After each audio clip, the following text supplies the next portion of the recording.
Welcome to the MMA Road Show, episode number 91. My name is John Morgan. This week I am in San Luis Potosi, Mexico. That's right. It's the holiday season, my friends. And for those of you that don't know, that aren't hardcore listeners or follow the MMA Road Show real well, my wife and son are actually spending a year in Mexico so that my son can learn Spanish. And I am down here this week just visiting family, man, catching up with the little man. I miss that little dude. It's awesome. That means, of course, that Cold Coffee is back home in Las Vegas, Nevada. You know that Cold Coffee just always trying to get out of work whenever he can. I told him all week, man, I'm going to be traveling. You know what you ought to do? You ought to handle that episode yourself, my friends. All coffee, no cream. But did Cold Coffee deliver? No, he did not. It almost became the first ever episode of the MMA Road Show that was skipped, as I actually forgot that Cold Coffee had one piece of my equipment, and as it turned out, just without even thinking, I grabbed another recording piece of equipment. Don't want to get too technical there for you, but we got lucky. Bottom line is, I left some of my shit with him, but I grabbed some other shit, and it worked out okay, and it was sheer luck. So a little bit of insight behind the technical prowess of the MMA Road Show. All right, listen, up and down start to this week, man. Thought this was going to be kind of, a slow week. We knew it was. Christmas was coming up. We got plenty of stuff going on next week with UFC 207, so thought this might be kind of a slow week. But we thought going into it, you know what? We've got our interview with UFC President Dana White.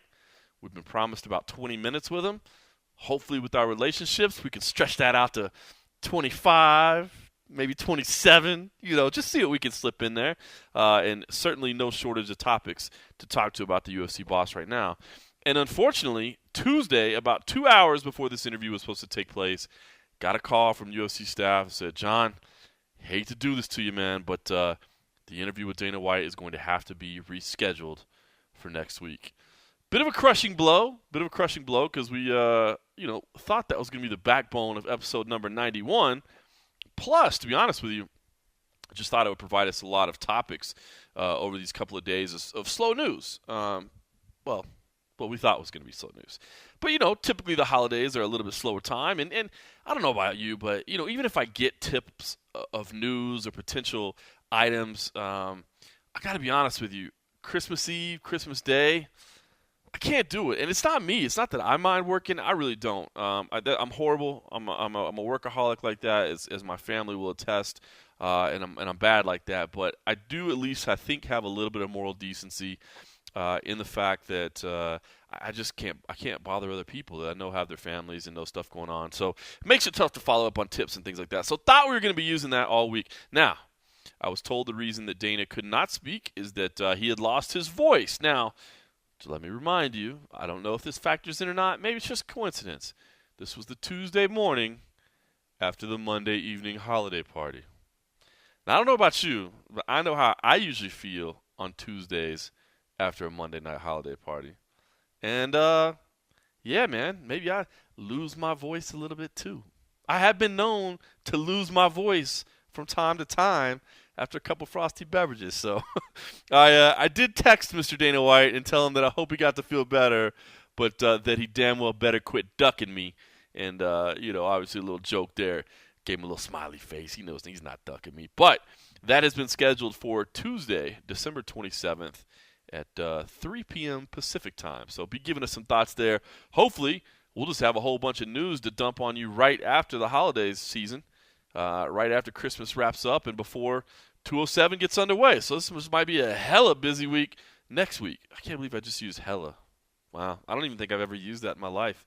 That's what happens when you're sitting in your in-laws' living room in San Luis Potosi, Mexico, and recording the MMA Road Show. Hence another reason it should have been all coffee and no cream. But it wasn't. So listen, that was the down part as far as speed goes. I guess maybe the up part in terms of everything else. But then the down part came. Or the up part, depending on volume. One of those things came. The bombshell.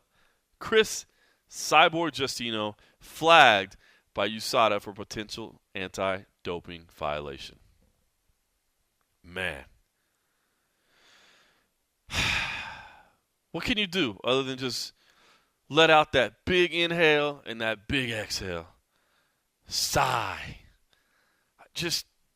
I don't know what to do. I would not say that I've been the staunchest Cris Cyborg defender, saying that nobody has a right to question her. No. She did test positive in 2011. I think the more and more we're learning about this sport, unfortunately, it seems like damn near everybody, as the Diaz brothers have made sure and point out to us, is on steroids. So at this point, I can't say that I would question anybody. There are people that I believe are clean, but there's nobody that would just shock me to the point where I would just, I'm done with the sport. I can't believe it. It's finally gone too far. It's just the day and age that we live in, unfortunately. And hopefully that'll change. But I say that because I've never been one to say you can't question Cyborg. You can. She tested positive before, and while you would think that she hopefully had turned over a new leaf, I understand people that say, listen, there's a history there. And because there's a history there, I'm not comfortable just saying that, people should be coming up to meet her at 145. She shouldn't have to worry about this weight cut to 140. So there's that. And then this happens. And as you, I'm sure, know, as the MMA Road Show listeners, hardcore fans that you are, this thing is still kind of unfolding. But the way it's unfolding is really interesting because USADA and the UFC, according to policy, cannot say anything about the details of the case. And that's why some of these things seem so mysterious. How we won't hear from anybody for, 6 months, and then all of a sudden we get an order and, an agreement was reached, and this is how long the suspension is. But in this situation, Cyborg's boyfriend and representative, Ray Elby, took to the underground and started posting details about what happened. What that does, interestingly enough, is it allows the UFC and USADA to now comment on it. They can now comment on the details. Now, I've been told that in situations like that, the UFC is probably not going to comment under any circumstance unless something is called into question about their integrity or if there's some, incorrect factual information that is being stated and they want to come in and say, no, listen, that's not exactly how it happened. But since there was none of that here, the UFC has not responded. That said, the USADA has been able to step in and confirm the substance that was reported is indeed the proper substance, and that it was all part of this medical program designed to help Cyborg's body recover from the drastic weight cuts that she had over the past year or so. Great. I think that's great. I honestly do. It's good to know that this was not PED use, this was not steroid use. I say not PED use. I guess technically anything you use to enhance your performance would be a PED, and this would be those things. But not a steroid, not a straight anabolic steroid like I think most people feared or assumed. That's great. But you know what? I don't think it helps her that much in this situation. I just don't. The only way you can use this stuff is with a therapeutic use exemption, and that has to be filed ahead of time. Now, Cyborg's team can apply for a retroactive TUE saying that, there was really no other medicine that could be used except for this one, and that's why we went with this. But, for a prescribed program that's been ongoing since September, I don't see how that gets done. And Cyborg made a statement, Ray Elby made a statement. It said, listen, the doctor knew what USADA would want, what WADA would want. This doctor has worked with several Olympic athletes and said that nothing was necessary. Man, wouldn't you if you're Cyborg Santos? Justino, excuse me. I'm so worked up. I'm going back years now. If you're Cyborg Justino and you've had the issues that you've had, and you know the type of criticism she deals with on a daily basis, every single day, the hate that she gets online, the questions that she gets in interviews, you know what they all stem around, and it's been this way for years. So why would you, of all people, or the people around you, not do everything in your power to make sure that you're on the up and up? To make sure that you're on the up and up. That's all you have to do, is to make sure that the UFC knows what you're doing, that USADA knows what you're doing, that they're cool with it, that they understand why you're doing it, and then you're good.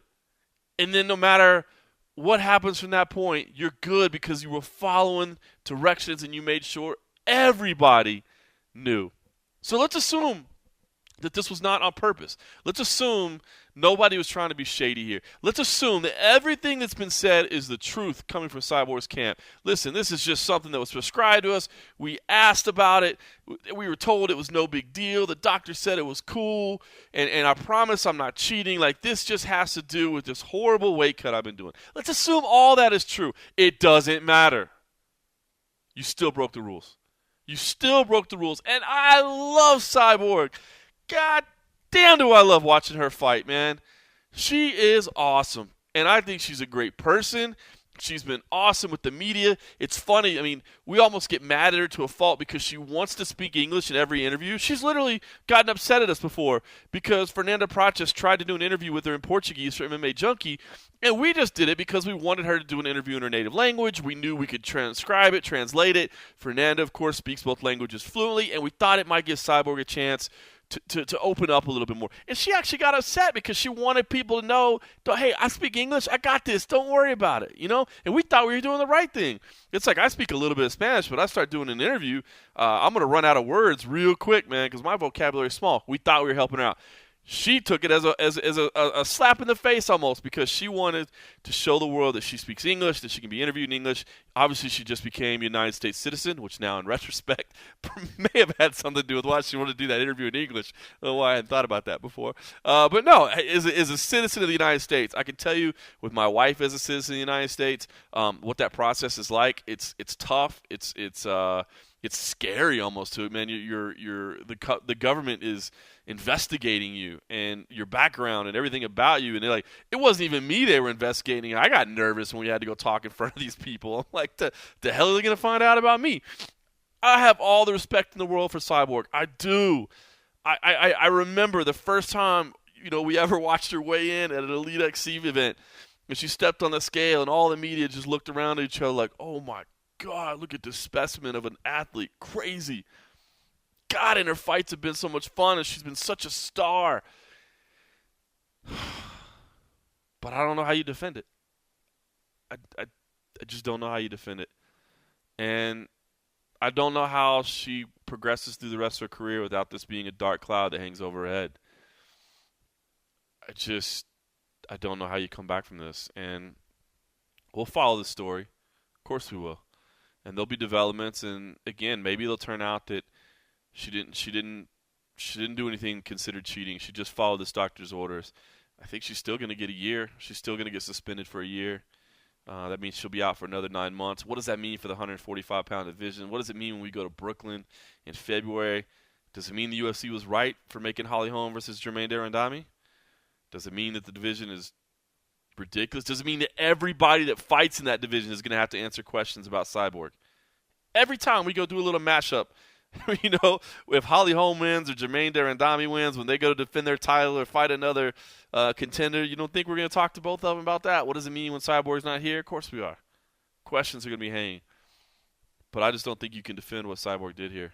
And I think it's damn unfortunate. And if it's not her, it's the people around her. And listen, I definitely do not live in a glass house. I will not be casting the first stone on judgment calls.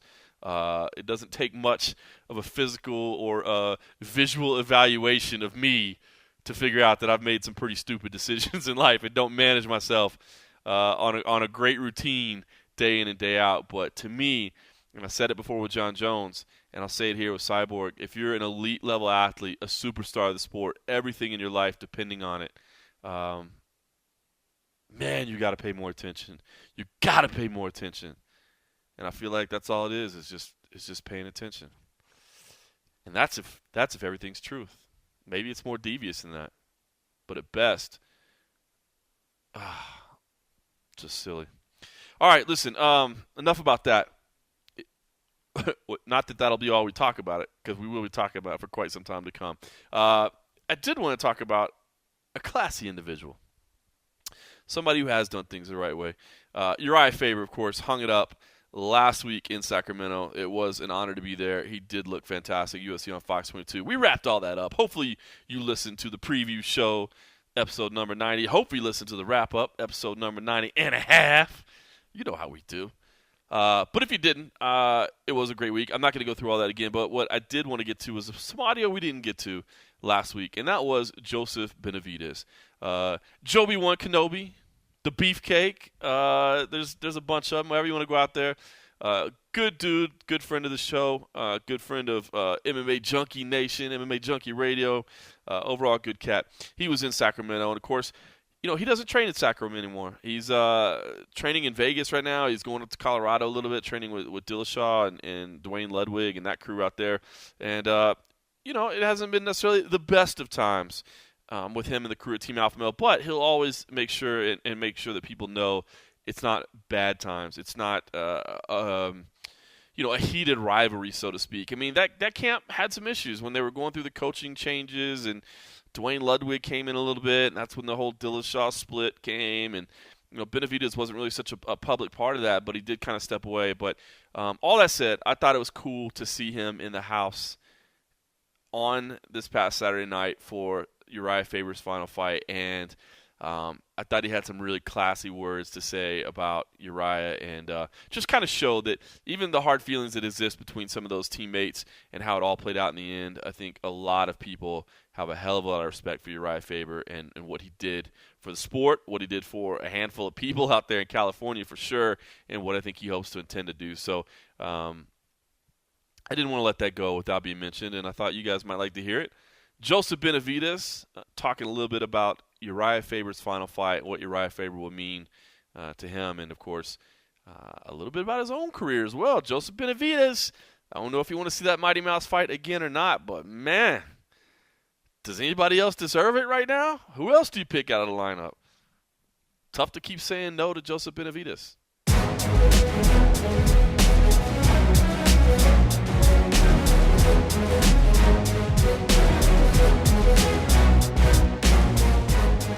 How's everyone feeling tonight? Very good. Thanks for asking. Interpreter? Yeah. Yeah, for all my gibberish. Yeah. Yeah. Joe On my mindless, chatter. How are you feeling, though? Really good. That's the important question. Really good, man. I love life. Yeah. Feeling good, yeah. Is this night extra special? I mean, I know that this is a team that you have a lot of history with. Obviously, you left them, but is it still a good experience? Oh yeah, it's still special either way. It's awesome, honestly, to just see everybody and hang out. Sitting with all my old teammates. But old teammates are still friends. I'm part of that. Forever. So it's actually cool. It's like that's what adults do, right? You go and then you have friends all the time, and then you go do something else, and you kind of see them. You just don't see them every day, so it's cool, and obviously makes it extra special being Faber's last fight, so that's huge. I mean, with things that guy has done, for me, the journey I've been on with him, and, he's been a huge part of it, so to be here for his last dance, that's crazy at a new arena. I remember coming to Sacramento, even when I just got to the airport, I was like, this is where it all happened for me, when I moved from New Mexico, I drove here, 20-something hours from New Mexico in my 86 Lincoln Continental, and, just chasing a dream, and, he's a huge part of it, this whole city was, so it's cool to be here, and now it's just a whole new, era of it, me and Faber, really the first ones there, now it's his last fight, and now you got, Paige, main eventing, 3 other guys on the card that, weren't even, thoughts when, Faber started, and I jumped up and followed him as, really the second guy in that gym to do it. So it's pretty cool, and now there's a whole new arena, and it's just cool to be back, Do you ever see yourself going back? And have the night off, Yeah. Could you ever see yourself going back, or is that ship sailed? No, yeah, not. I mean, I don't see it. I mean, I have 100%, belief in what I'm doing and kind of the different chapter I'm on in my career now. And it's I don't miss that part of it. I miss the part of it seeing your buds and stuff every day. But the professional part of it, I guess, the that part of it, I'm good. That's why I moved on and made a decision. But yeah, I mean, I could always go back for a little bit, but I feel 100% good with the decisions I make. It's just like I said, you don't miss that the work part of it, but you miss guys you saw every day. So. Yeah. Do you feel in some way that Uriah is partially responsible for bringing a lot of the lighter weight classes into the UFC? Yeah, not even partially responsible, very responsible. He was the first. The best way to explain it is like he was the first little guy that like people like wanted to be like. You know, like no one wants to be like some short dude. People want to make fun of him or, you know, cut him down and whatever. Like he was the first little short guy that people were like, damn, I want to be like that guy. You know, like that guy could probably take my chick. He could probably beat me up. Like he was the first guy like that was short and be like, damn, that guy's the coolest. You know, he made short guys cool. He made small guys cool. And just, you know, the shows and everything he put on, you know, he made like the short guys, the little guys marketable, you know, and brought, where obviously there was always the skill there, he made it like, he made it known, you know, there was skills there because everyone wanted to tune in and see the California kid. So, yeah, it's huge. I mean, he's 100%, I feel, responsible for the movement of that. He led the charge, but for all of you guys, it was so important to pump up Sacramento. Can you just talk about putting this city on the map and what he did and what you guys all did? Yeah, it was huge. You know, he obviously started that, and we all just kind of, you know, fell in line and continued to do it. You know, like I grew so much love for Sacramento, living and training here as well.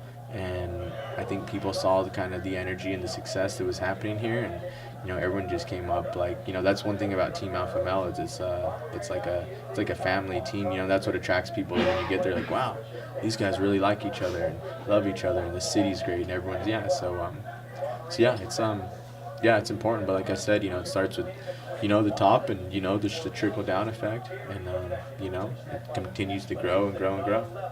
Did you have some words for Uriah, knowing that it's his last fight? I know you guys have been close and talked a lot, and I know he's given a lot of advice for guys. Yeah. Did you have some advice for him, and what'd you tell him? Oh, not really advice, you know, as much as it's weird. I'm not really like that anyway, though. Even if someone was like anybody, you know, like even on the Ultimate Fighter, like that was my hard thing. Is like, even if you have a good life or you do good at something, like I don't feel comfortable giving people advice because everyone just does their own thing the right way. I don't feel, you know, so it's more just like, hey, dude, I love you. Like, what a journey it's been on. Like, so excited, you know. So I just told him yesterday at the weigh-ins, and it's just like, damn, dude, like we've squeezed a lot into this, you know, this amount of time I've known you. It's crazy. It's the end, and you know, and he's like talking about weigh-ins and stuff, and he's just like, and I'm just like, how crazy is that? You won't even have to do that again. He's like, yeah, next time I might get one of those like more portable saunas or something they were using. Like, I don't think he really connected with them yet because he was still in fight mode. He's like, yeah, you know, those portable saunas or something, that's nicer than the bath. I've been doing that every time. I'm like, dude, you don't have to do this again. He's like, oh, fuck. Like, you know, he's like, I won't, you know. So he was still like, you know, ready to, like, he was in the mode. So, you know, it's just being there, you know, just as, you know, just a person, you know, and another friend, just to give the normal talk, because, you know, I'm sure everyone else is more, oh my God, you know. So, you know, that was always nice for me about him as well. You know, he didn't, you know, ever, you know, it wasn't like, I don't know, it wasn't anything too serious ever, you know, like that's why you could just be friends and peers, you know. What have you heard from the UFC since you beat Cioto? Oh, man. Shelby, man, that guy is just tricky.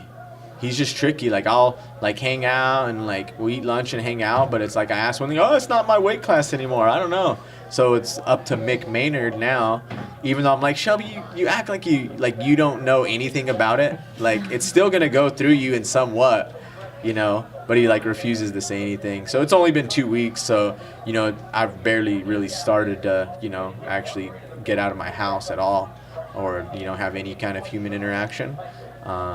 So, you know, yeah, he hasn't really told me anything. He told me, you know, give a call to Mick. I'm like, why? Does he need to tell me something? He's like, oh, he might have to or something. So, you know, I assume the only thing that could be next would be, you know, another match with Mighty Mouse, which I want. That's all I want and need, really. You know, that's kind of would complete me in a way, you know. So that's kind of all I really want or need, and I think that's really the only option. So I guess the only thing I'm waiting for is like when it's going to happen. So Will you remain adamant that that's the only fight that you want and wait just for that fight? If you have that's the only fight I want, yeah, you know. That's always, I guess, the only fight I want. Everything else is just, that's what I need to do, you know what I mean?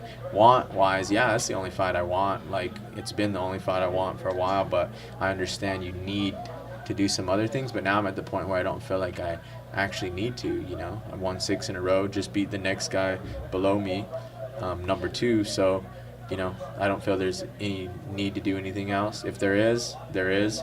You know, you don't always get what you deserve. But, yeah, Mighty Mouse is the only one I want. And, yeah, I would, you know, ready to rock. Is that your last shot at him? I mean, if I beat him, we'll have another fight. And I truly believe I can. But if I lose 3 to somebody, I mean, yeah, I'm not going to fight him again, you know.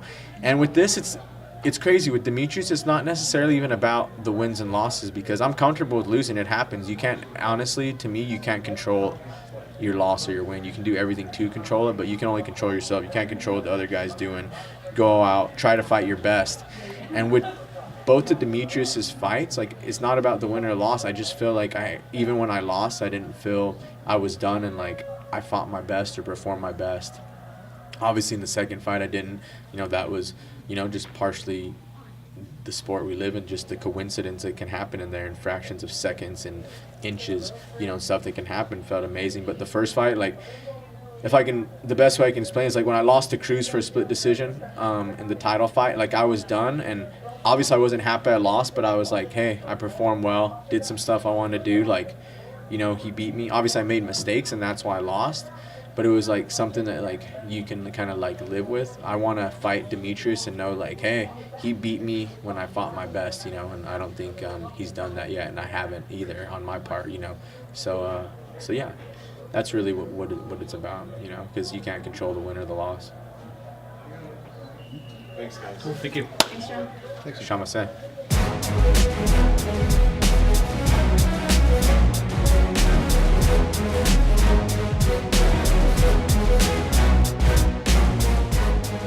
Welcome back to the MMA Road Show. That was Joseph Benavidez. Good dude, man. Good dude. Been fun to follow his career from the WC to the UFC. And we get to see a little bit more of him now that he's in Las Vegas. But we got to catch up with him old stomping grounds in Sacramento, California right there. A little bit cold coffee in there. Not quite all coffee, no cream, but at least he's still taking part in this week's edition. Lazy son of a... No, I'm just kidding.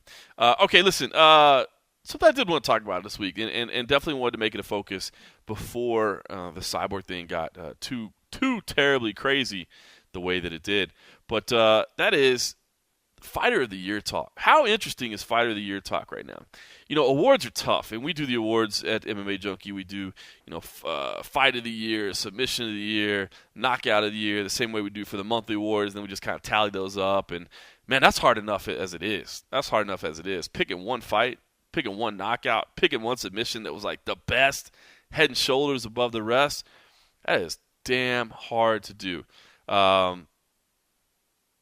Picking a fighter, it's tough too. I feel like, you know, more so than those other categories, at least these get distilled down to a few top contenders. But man, once you start splitting the hairs, once you start really getting into it, good Lord, does it get tough.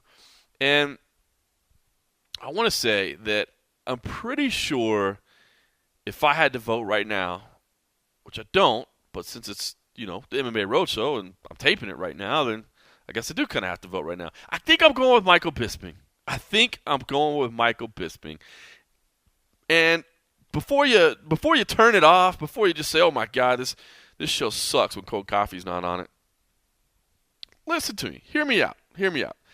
I get, you know, the argument of Conor McGregor. I think that's the one right there, first off the top, that is going to be the most vocal outpouring, right? Conor McGregor. That guy should be Fighter of the Year. And, man, hard to argue, right? Conor McGregor, to me, this year, unquestionably, has passed Ronda Rousey as the biggest star in the sport. Now, that may change depending on what happens in a week from now. But for me, my money right now, Ronda didn't even fight all year, right? She hasn't been doing all the media she used to do. She canceled on some of her movie appearances, all that. I think she's still a big draw. I think she's still a big deal. She still gets the mainstream late-night talk show hosts, guest invitations.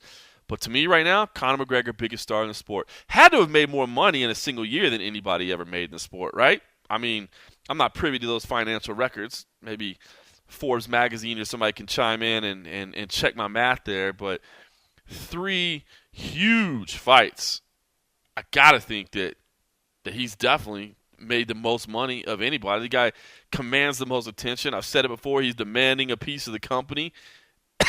I'm not so sure he doesn't deserve it. As crazy as that sounds, I'm not so sure that Conor McGregor doesn't deserve a little bit of shares of the UFC. But he lost. He lost, right? And I mean, if we're talking about fighter of the year, not biggest star of the year or trendsetter of the year or I don't know, spotlight grabber of the year. If we're talking about fighter of the year, who had the best year? Conor McGregor lost. Now, he did it in a fight that, he took on short notice. Of course, his opponent very much took it on short notice as well. He was training for it. We know the conditions, was fighting a bigger guy, a man that stepped in the cage 3 times his size. No, it was a great fight. I mean, the UFC 196 fight in March with Nate Diaz was a great fight. It was memorable. I actually put it down on my list of one of the most memorable moments of the entire year, and not because of the fight, but because of the way Conor McGregor handled himself after it. Loved it. That night he came in there, handled himself with dignity and class, evaluated his mistakes, promised he wouldn't make them again. Incredible. And then the year played out for itself. Got the rematch on the exact same terms, won it, showed heart along the way. Now, there's some people that argue Nate Diaz won the second fight as well. I personally scored it for Conor McGregor, so I'm not contesting the results. I don't know that you can necessarily contest the results either when you go back and look at history. And, of course, that'll factor into my pick in just a second. I do think the other thing about a fighter of the year is that you probably need to have a title involved in there somewhere. Whether it be, several defenses of a title, whether it be winning a title. I think a UFC title more than likely has to be involved in there. I mean, maybe that'll change someday, and I'm not saying the UFC is the only place that high-level MMA is happening, but if you're talking about the best in the world, the single best fighter in the world for a particular year, man, I think somebody would have to do something incredibly special outside of the UFC to even be in the conversation. Just because you need high-level opponents. You need high-level opponents. And for the most part, the most high-level opponents that you're going to be able to find are in the UFC. So I think it's tough. Now, Conor checked that box, right? He won the lightweight title at UFC 205. He won it in scintillating fashion. I mean, just dominated Eddie Alvarez. I picked Conor in that fight. I did not pick him to dominate Eddie Alvarez the way he did. So, take that first Nate Diaz loss out. Maybe just those 2 fights, the rematch and Eddie Alvarez, give Conor Fighter of the Year. If for some reason Aldo had happened January 1st, 2016 instead of December 12th, 2015, maybe at 3-1, you still consider him Fighter of the Year. 3-1 with 2 title wins? Yeah, probably do consider him Fighter of the Year. But my vote's sticking with Michael Bisping for right now. And I'm going to be perfectly honest here, man. I think a lot of it probably has to do with the emotion of the fights. And I don't mean that in some kind of like vested interest way, but that Anderson Silva fight back in February, to me, I've said it before and I'll say it again, I feel like that fight itself could be a movie. You could make a whole Rocky film out of that fight right there. And probably have some people tell you that the plot's bullshit. That it could never happen, I mean, the emotion and the energy of that building that night, the O2 in London, Michael Bisping puts those first 2 rounds in the bank, damn near gets knocked out in the 3rd, survives in the 4th, somehow comes back in the 5th. Amazing. I get that right? I got that order right? Try to replay that one in my head. Just an amazing fight, man, just up and down. Man, incredible emotion. And against the GOAT, right? Against Anderson Silva, the greatest of all time. Maybe John Jones is in that discussion now, but come on. Anderson Silva, the legacy that he built, especially because it was a legacy that was built during Michael Bisping's era. A legacy that caused Michael Bisping to say, I don't want to have to look my grandkids in the face one day and say, I never fought Anderson Silva. And he fought him, and he beat him in incredible fashion. I scored the fight for Michael Bisping that night as well. Showed up to the post-fight press conference that night, even though he was supposed to go to the hospital. All these amazing things. I thought that was an amazing fight. Then he gets the short notice call to fight Luke Rockhold. Fight for the UFC title. And I remember in my head thinking at the time, God bless Michael Bisping. I'm glad he got this title shot. No way in hell he's going to win it, but glad he got it. Guy's been in the UFC for a decade, doing his thing, selling fights. I mean, Michael Bisping, company guy. Every time Michael Bisping has a fight announced, probably a little bit different now if the belt's involved, but every time Michael Bisping has a fight announced, I know for a fact that I'm just like, all right. I mean, I guess. Let's see what this holds. And then by the time fight day rolls around, I'm so pumped because he's gotten under his opponent's skin and he's done a masterful job of selling it. And then he goes out there, knocks out Luke Rockhold in the first round, stunning fashion. Then hosts one of the greatest post-fight press conferences of all time. That post-UFC 199 press conference is amazing. That was an amazing fight card, a great night, and he topped it off in incredible fashion. And then topped it off with a few frosty beverages at the end. So always earning points with the MMA Road Show there. And then, of course, October, the win over Dan Henderson. The rematch, years in the making. Damn near knocked out again. Almost got H-bombed again. Almost had the flying punch land again. And somehow battled through it. Again, a fight that I scored for Michael Bisping. I understand the arguments. Don't get me wrong. We don't have to get through all that again. Dan Henderson fought a great fight last night, and it was razor thin. But I thought Michael Bisping did enough to win that fight. So he goes 3-0, downs 2 future UFC Hall of Famers in Anderson Silva and Dan Henderson. Now, I get it. Backside of their career, right? I mean, it was Dan Henderson's last fight. You know, Anderson Silva doesn't have much left in the tank. There's no doubt about that. Luke Rockhold, you can make the argument that he came in with a knee injury, but, you know, everybody comes in a little dinged up. So I get it, man. There's asterisks. There are asterisks, but I tell you what, I think the level of the competition, the names that he beat, the fact that it was the culmination of a career, the fact that he did go 3-0, that he did get the title, that he did defend it, I think Michael Bisping's my pick, man. I really do. I really do. And I get the Conor McGregor fans because, man, what Conor did is amazing, and I'm sure what he'll do in 2017 will be amazing. And, I mean, the guy seems primed to amaze us for a long time. But I'm going with Michael Bisping. Now, if I'm considering anybody else, Stipe Miocic ticks the boxes again, right? 3-0, didn't lose a fight. Beat Andre Arlovski, Fabricio Verdum, Alistair Overeem. Picked up the UFC title along the way. Defended it along the way. 3 first-round knockouts. One of them on the road against Verdum at UFC 198. That amazing stadium show. That's not a bad argument right there. It's not a bad argument for Stipe Miocic. So I don't know if I could really even argue against that one. That's a nice pick.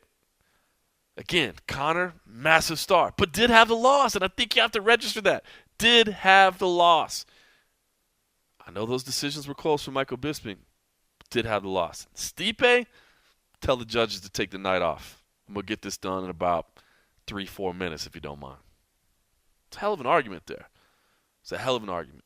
It would be amazing if he could continue it. Can you believe that nobody has ever defended the heavyweight title more than twice? Is that crazy? He's already halfway to setting the all-time mark, tying the all-time mark in the heavyweight division. All right, let me throw a couple other quick questions out to you, though. This will be hypothetical because we will not know by the time we listen to this. What about Dominic Cruz or Cody Garbrandt? Do we have to wait? Do we have to wait to finish this discussion until we find out what happens at UFC 207? Because I'll tell you what, Dominic Cruz, his comeback fight, TJ Dillashaw beats him. His trilogy fight with Uriah Faber beats him. If he beats the stud in Cody Garbrandt, 3-0 year with some pretty solid names in there. Flip side, Cody Garbrandt starts the year off with a win over Tenquinho Mendes, then beats the stud in Thomas Almeida, levels the veteran in Takeda Mizugaki. And if he were to somehow, let's say this already, that's 3 first-round knockouts. 3 first-round knockouts. If he were to somehow wind up the year by taking the belt off of Dominic Cruz, widely considered one of the best pound-for-pound fighters in the sport, does he deserve it? Does that get past Bisping? Does that get past Conor McGregor? That's a fun debate right there. That's a fun debate right there because that would be one hell of a year. Now, I am leaning towards Dominic Cruz right now in my staff picks, and I mean that is no slight to Cody Garbrandt. We got invited to Team Alpha Male while we were in Sacramento. We saw Cody's preparation, and, man, he looked phenomenal. Saw his last hard sparring. Very honored that they were able to allow us to share that, and he looked amazing. Dominic Cruz, whew, that's Dominic Cruz. He's a beast. He's a beast, man. And he's such a tricky fighter to figure out. He really is. Such a tricky fighter to figure out. We'll talk about that more. We'll talk about that more. I'll tell you what. Let's do this. Not the best segue in the world, but from people that had the greatest year of their life to maybe people that didn't have the greatest year of their life. How about a veteran in the Carpenter, Clay Guida?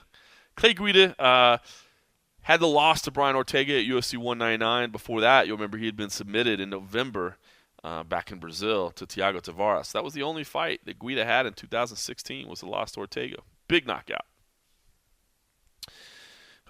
We ran into him while we were at Team Alpha Male. And, we're there doing other stuff. I didn't want to press him on too much, man.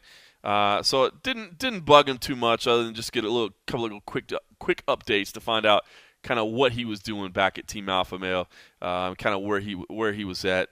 Certainly didn't want to press too much about what he had booked, what he didn't have booked. He was kind enough to give us his time when he certainly it was his first week back in the gym, and I'm sure as hell wasn't wanting to do any media. But it was great to see him in there, man. The energy that he brings to the room.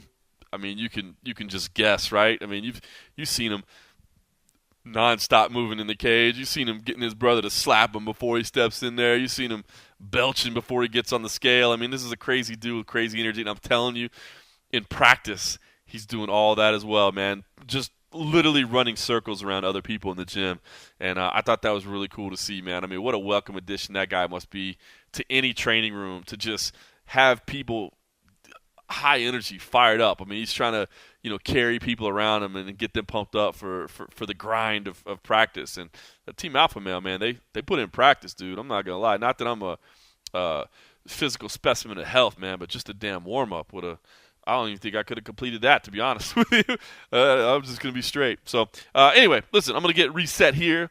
I'm going to grab another little frosty beverage, if you don't mind. And while I do that, here's Clay Guida.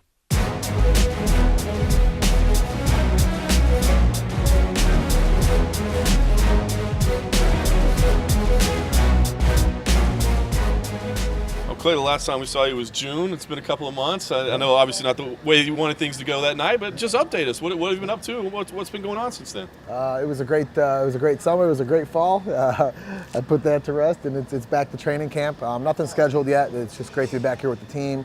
Great to be out here in Northern California, and I'm really pumped to be in the team atmosphere. I'm super excited. It's fight week for these guys, and I guess you could say it's kind of a historic event for some athletes and for some some younger athletes that are coming through in such an awesome stadium.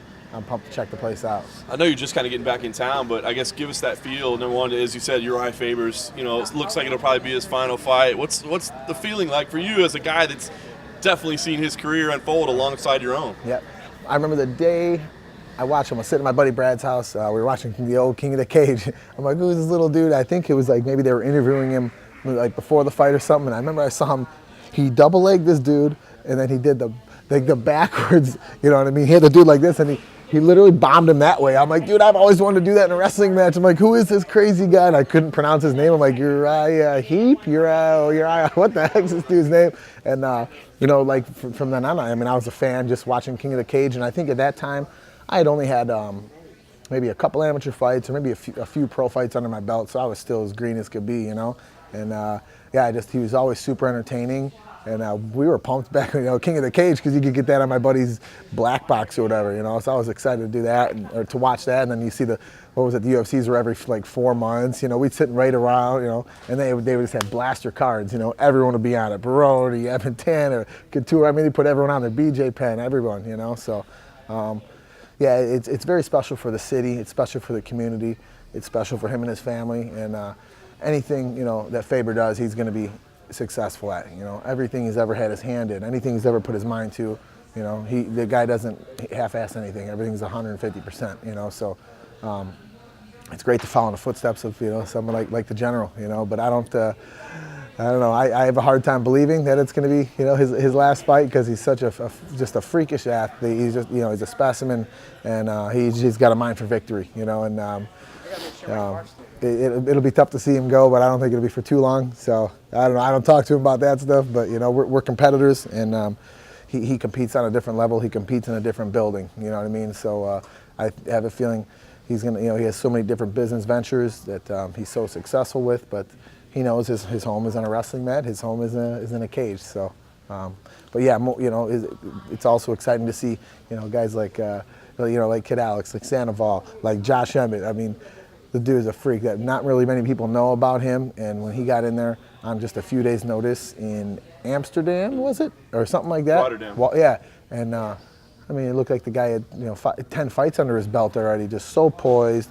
So relaxed in there, and just putting combinations together, and it was really awesome to see a guy like that. He's had some injuries here and there, but the crowd sounds like the dude sold a ridiculous amount of tickets too, because he's from here, so I think the crowd's really going to get a treat seeing him.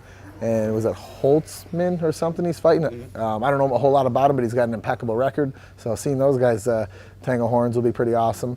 And every time Sandoval gets in there, he's just that guy's a little spark plug. So you see two little wrestlers. The dude he's fighting sounds like he's like a nationally ranked wrestler or something like that. So I don't know a whole lot about him, but the intensity that Kid Alex has in the room, it resonates. It runs throughout, and it's just so cool to see a little dude like that and have his sons in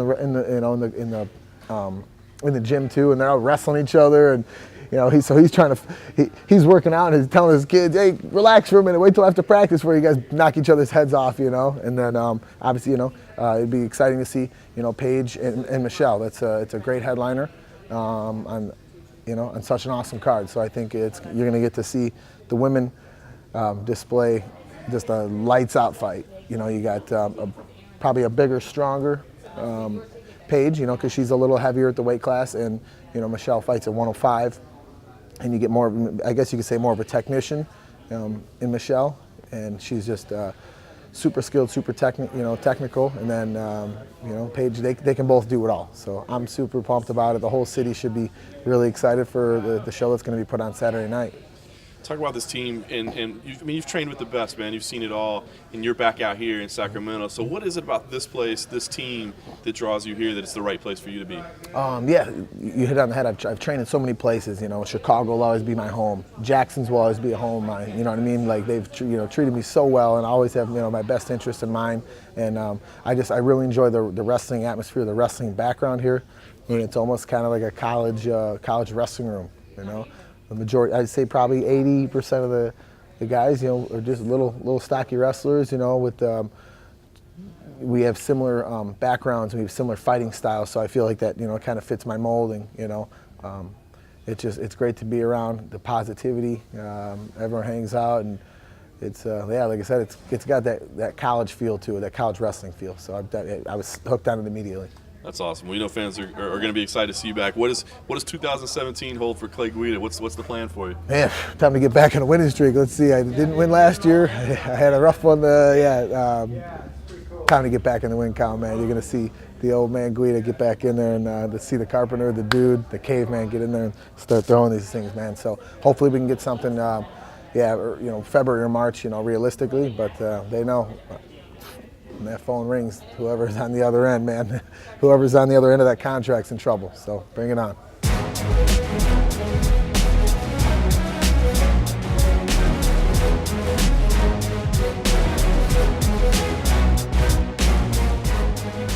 Mr. Clay Guida, man, gotta love that guy. I tell you what, I talked about it a little bit lately, but it did strike me, in preparing for Uriah Faber's last fight, and knowing that things haven't gone well for Clay Guida lately, and certainly he's not going to fight forever. Brad Pickett talking about maybe hanging it up in March, and man, it's going to be nuts. It's not that far away. It's not that far away. That I've been doing this about a decade, and it's not that far away that everybody that was in the sport when I was in it is done, is gone.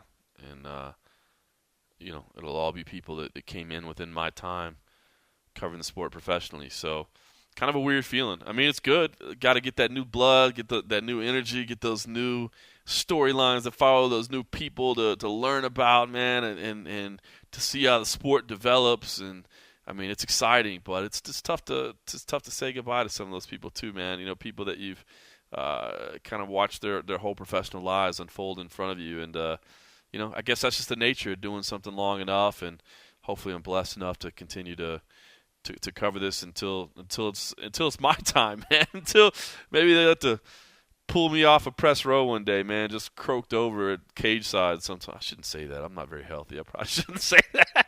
All right, listen.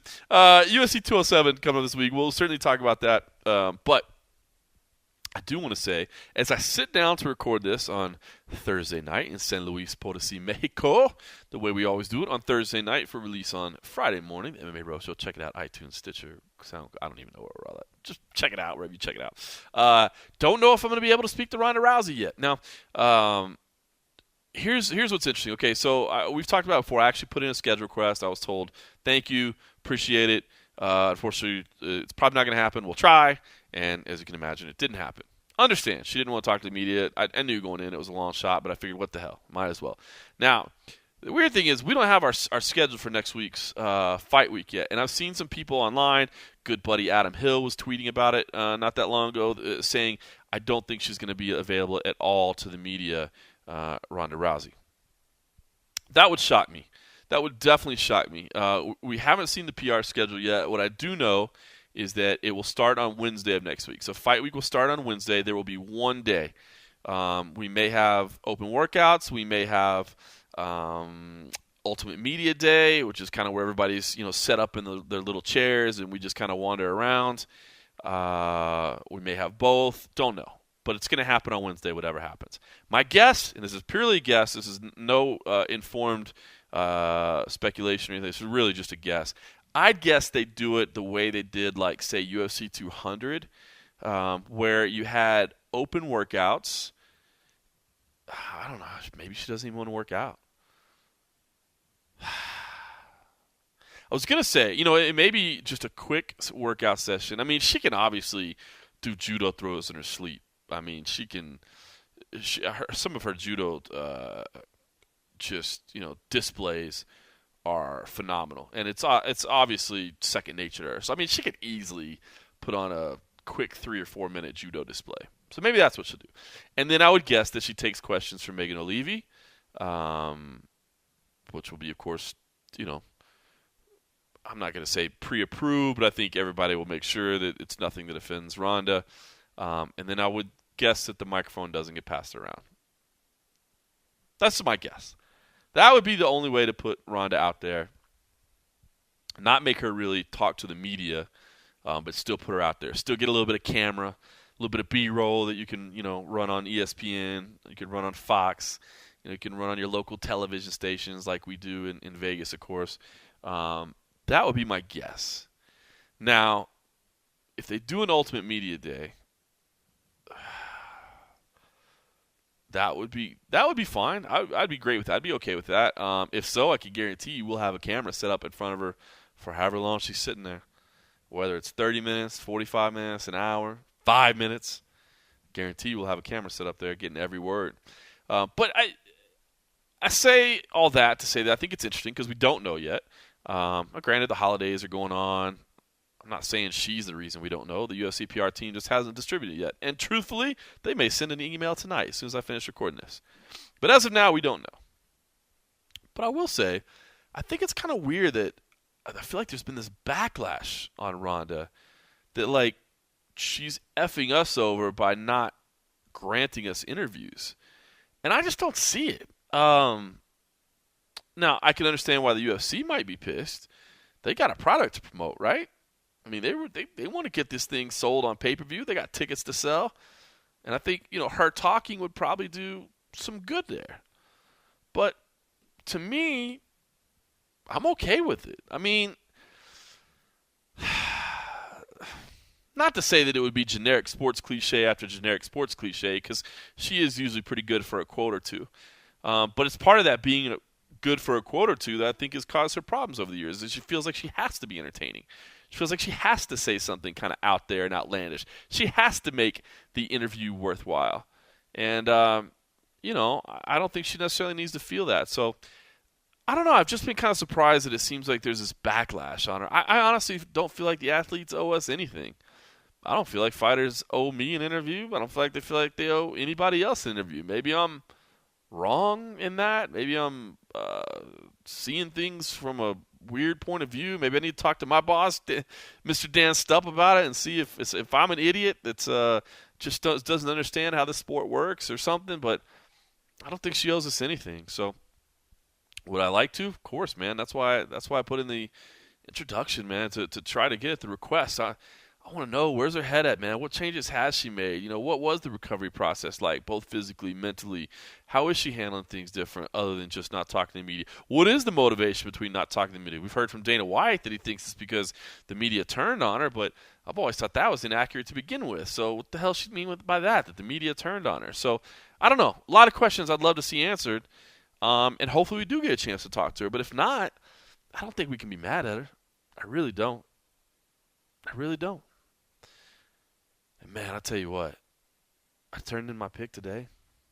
We turned in our picks early this week because of the holidays. And we have a right to change all these. So if I change my mind, don't hold me against it, but I turned in Ronda Rousey. I really did. And I feel like that's such an emotional pick.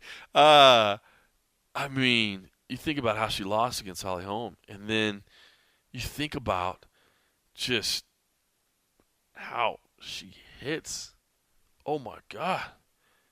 Amanda Nunes, like a truck. I don't know. That's a tough go. So I feel like the smart money is actually on Nunes. But in some ways I'm feeling like maybe Ronda lost herself for a little bit and lost focus, and man, if she's dialed in and focused again and knows that there's no reason to try to stand there and strike, then she's going to be able to get inside on Amanda. She's going to be able to get this fight to the ground. I don't know. Maybe I'm crazy. We're going to have this holiday weekend where there's not a lot going on. So chime in. Hit me up. Don't be afraid. You can tell me. Say, Morgan, you're an idiot. What's wrong with you? All right, listen, since we're talking about Ronda Rousey, let's bring in another little slice of something from Mr. Cold Coffee. It's not quite all coffee, no cream, but it's a little something. Staying in the mix, even though he's not here in Mexico with me. He actually got to sit down and talk to Mike Dolce. He was there with another USA Today reporter as well. They were actually doing a long-term project that you're going to see some of that come up later, but they were able to work in some questions about weight cutting and, things that can go wrong in camp and how things need to be handled and that sort of thing. Of course, Mike Dolce worked with Ronda Rousey for a long time and has been a part of her camp for quite some time. And I just thought it might be an apt time to tease the big-time project with Mike Dolce. And since we're talking about Ronda Rousey, maybe hear a little bit from Mr. Dolce.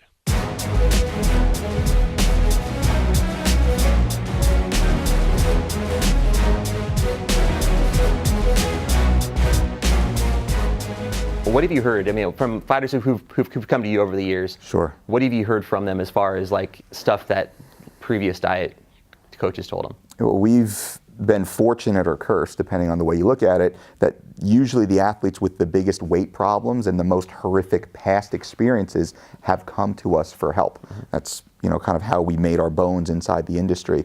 Now, I have stories from athletes of their past teams and coaches literally dragging them in and out of saunas at 180 plus degrees Fahrenheit, 200 plus degrees Fahrenheit, packed in plastic bags with sweatsuits, and their coach literally leaning on the door for 30, 60 minutes, not allowing them to come out, even with them passing out. The coaches will literally go in there, slap them in the face, lift their legs up to get some blood flow back to their core mass, to get their brain kind of functioning again, and not even take them out. I mean, completely malnourishing them, dehydrating them days before, weeks before competition, running at a caloric deficit weeks before competition. Everything contrary to competing optimally is what these athletes were doing on the eve of the most important athletic performance of their life. So it's a pretty scary world out there. Even still in this day and age, 2016, 2017, the athletes and teams are still operating as they were 100 years ago, putting burlap sacks on themselves and shadow boxing in barns like the old school boxers would do. That's typically what they're doing right now. And how frustrating is it as a diet coach to see someone weigh in, when they're weighing in, you can tell they're just have no energy left, and then you see them fight, and it's not, and they don't put on a good effort, they don't put on a good show because they can't. How frustrating is that for you as a UFC fan, as someone who's in the industry? I'm a former fighter and wrestler and competitive powerlifter, so I've been cutting weight since I was 13 years old, and I've been tortured by coaches that are uneducated in the science, the biological sciences. I'm, kind of the recipient of that type of damage, so I'm well aware of it now, being educated and running the business that we do. I'm very cautious of what's happening inside the industry. So I become extremely frustrated because the athlete will work with a Brazilian Jiu-Jitsu black belt. They'll work with typically a world-class striking coach. When it comes to nutrition, they're working with some dude with a big pecs from the gym. They're not working with world-class nutrition teams. They're working with these pseudo self-styled nutritionists that aren't legally licensed, they're not qualified, they're not educated, and they're operating contrary to federal law, which is very important, right? Because what we're talking about is called medical nutrition therapy, which governs the administration of nutrition programs for athletes in combat sports and athletes involved in weight class oriented sports. It's very, very serious health issues that can manifest, as we're aware of, as a result of that type of barbaric treatment. So when I see an athlete on the scale that looks like they're absolutely dying, they go out and have a lackluster performance, they get beaten by someone that they probably shouldn't have lost to, they don't get the 50% bonus on their paycheck. A lot of them miss weight, so they get 20% deducted, given back to the athlete and the commission. They don't move to the next tier of their contract, where if you win your fight, you move to the next tier, which is a higher pay grade. They don't move towards that. They typically lose sponsors, and their job is at risk because the organization doesn't want to put lackluster athletes onto their card, simply because, in my opinion, they're following the wrong advice from unqualified teams and individuals, risking their health, but also risking their careers. Of your fighters, how much do they typically gain after the weigh-in and before the fight? So what we try and do with our system, we call it the 3-week weight. So the weight the athlete is 3 weeks before competition, that's their ideal weight. Essentially, they've been in training camp for approximately 6 weeks. Before that, they've had hopefully a preparatory camp, or they've been living in the off season in a manner that is at a professional level. I don't want my athletes to get too high in the off season. So we have a 52-week protocol. We have a periodized, we overlay a periodization table on top of the athletes. So we allow them to progress through that 12-month calendar. Now, to back up, 3 weeks before competition, we want them to be as lean as they're going to be. For a male, that's somewhere between 7 and 9% body fat at most divisions, with a little bit of fluctuation for the higher weight class. For the ladies, it's somewhere between 15 and 22% body fat, because ladies have a different fat deposit area, so they hold their weight a little bit differently, and that's fine. So we want them to be as lean as they're going to be 3 weeks out. At that point, what we can do in our system is we can keep feeding them and speeding up the metabolism and retaining muscle tissue while slowly preparing the body for what should be a simple water weight reduction. And we actually manage the water weight through electrolyte manipulation. We don't use saunas, as you'll see. We haven't used saunas in over a decade with our athletes. A lot of teams look at us, they don't understand how you can do that. We don't put our athletes in plastic suits. We don't have them even work out the week of the fight, because we're preserving all the necessary calories. We're running as low as we can on a caloric level, but we're moderating the total expenditure based upon the intake. What we're trying to do, we're giving the athlete just enough calories at the very end, fight week, to sustain their biological function without running in a surplus or spilling over. That's why I say the athlete, they should be in bed all fight week recovering. Like if you need the TV turned, like the channel turned, I'll get up and turn it and grab the remote control. That's how, that's how specific we get with the preservation of calories. And I liken it to the Apollo 13 mission, the Tom Hanks movie, where basically they're trying to get back to Earth in this tiny little capsule, but they don't have enough power to do it. So what do? They shut off all the non-essential functions of the capsule, and they put all the energy into just the few primary software and hardware systems to keep them alive so they can make that trek back. It's a good metaphor, I think, because we're shutting down all the non-essential energy expenditure, which uses calories as energy. So we're preserving those calories to be used for the biological function so the body doesn't start shutting down and go into a distressed state.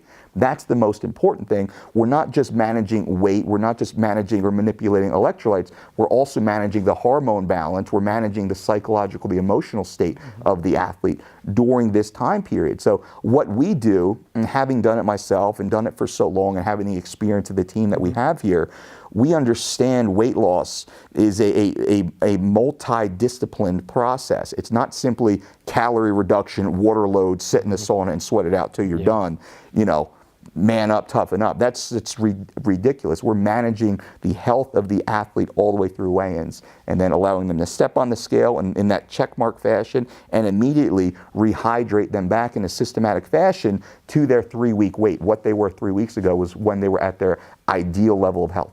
Is there a certain food that Ronda or some of your other big fighters you can't go without, and really it's hard for you to say, you can't have that cheesecake? No, I think with the Dolce diet, we've come up with a system of reverse engineering many delicious recipes using all natural, healthy ingredients. So, I mean, Ronda's eating burgers and French fries, but they're grass-fed or wild-caught burgers made at home. We're having, baked sweet potato fries, glazed in coconut with some cracked sea salt. I mean, really delicious. She has pasta twice a week, chili twice a week. I mean, she's got some pretty, awesome meals going through her day. So we're fortunate that we reduce the craving. Also, we ensure the micronutrient intake of our athletes' consumption is monitored and maintained. Therefore, the athletes have everything they need to operate at a cellular level, which reduces the craving because there's no deficiency. We typically have deficiencies when the body is craving, or we have cravings when the body is deficient in micronutrition. Once we fulfill the micronutrition, the cravings typically go away completely. That's what we do, and I think that's why we've had such a high success level, and it's very easy for the athletes to stay compliant. There's been so many fighters 2-3 weeks, days before the fight get injured. Yeah. It's usually something, a knee, shoulder, elbow, or something. Yeah. Do you think that some of that has to be based with nutrition, and they're not fully there for the final few weeks as far as energy and cardio, everything else? Do you think that there's a component to a lot of these injuries is based on nutrition? I do. What we can say definitively is nutrition does have a first-hand impact on the body's ability to heal and repair itself, for us to recover from the brutal training sessions that these athletes go through. If they follow an inferior nutrition plan, they do not have the essential building blocks to repair the damage that they've incurred from that type of brutal but necessary training, especially if the athlete is running at a dehydrated level, which a lot of athletes are more dehydrated than they even realize. So now they're mildly dehydrated, they're mildly malnourished, they're typically overexerting, borderline overtraining, because they have this massive fight to get ready for. Their adrenal system is rather fatigued, usually because of the stress, and their central nervous system is really overly stimulated through everything they have going on, whether it's from the fight camp itself, it's from the media that's imposed on top of it, it's the stress of having to pay their mortgage and their kids' tuition and put food on the table. I mean, all of this is just piling up on the athlete's back. So it's very common for an athlete, typically within that last 3 weeks, to get injured or get sick. Now, most good teams should understand that.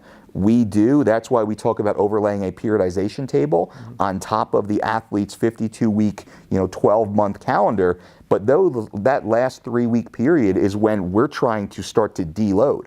We really put on the brakes on training, and we're focused on recovery at that point and increasing nutrition, increasing hydration, trying to increase stress management, trying to really focus on getting an extra hour or 2 of sleep a day.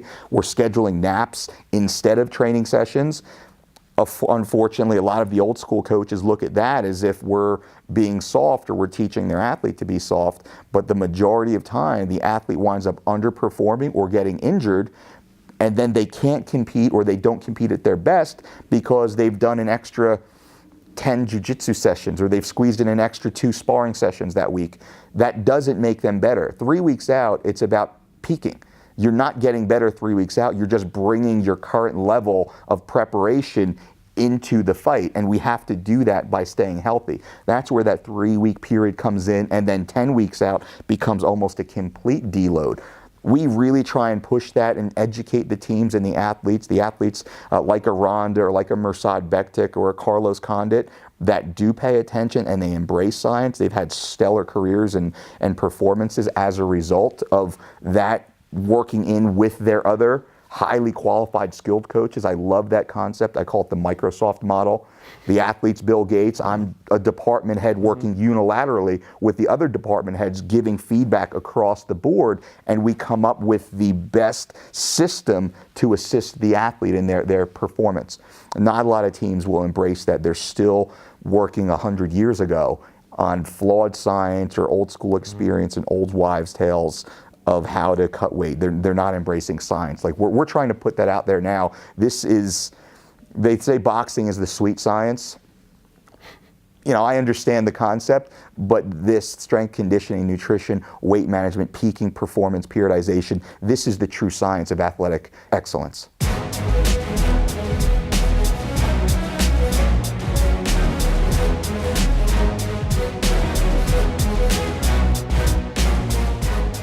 Welcome back to the MMA Road Show. That was Cold Coffee getting down with Mike Dolce. Look at the multi-talented Cold Coffee. Hey, listen, I should say, if you're listening to us in this fine holiday season, make sure you get into iTunes, rate us, review us, leave us some feedback. Man, I love that. This is like a little Christmas present to me. Look, we got a couple new ones here. How about this one? 5 stars from a fighter's wife. Says, I love this podcast. My husband is an MMA fighter, and when we first started dating, I found it hard to keep up with the conversations he had with his friends and coaches about the UFC. I didn't know anything about the weight classes, styles, or fighters. This podcast has really helped me to learn the lingo and develop my own connection to the sport. The discussions between John Morgan and Cold Coffee are not overly technical. You're damn right they're not overly technical, which allows a more casual fan to follow along.